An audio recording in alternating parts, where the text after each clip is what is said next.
নাফরমান একটা দিন পুরো চলে গেছে, একটা সেজদা নাই, একবার আল্লাহর নাম নাই। মানুষের বাচ্চা বেটা, অমানুষ কোথাকার,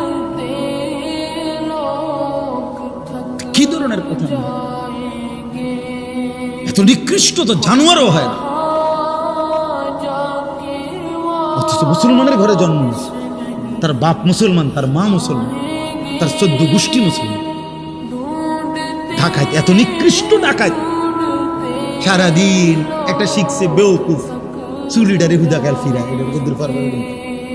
মাতাল কোথাকার, পাগল। তোর বাতান দেখে বেড়া পাগল।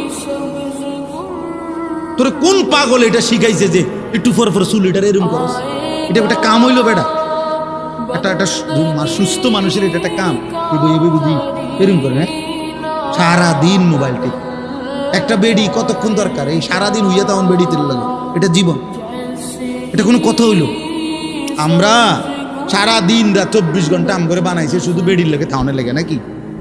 আর কাম নাই দুনিয়া তো। হেদি সারাদিন মোবাইল দেখে, এই জানোয়ারদের সারাদিন ছবি দেখে, সারাদিন নর্তকী দেখে। কি রে অপদার্থ, তোর কি একবারও ভাবনা আসে না যে আমারে কে বানাইলো, কেন বানাইলো? আমি পৃথিবীতে কি আমার আর কোনো কাম নাই? কত হইল মিয়া? সারাদিন বুঝি তুমি বেডি চাইবা? অপদার্থ চেহারা সুরত তোমাদের দেখলেই তো বোঝা যায়, কালো হইয়া নিকৃষ্ট হয়ে আছে অনেক ছেলে। 2-4-6 মাসে বেটা নাফরমান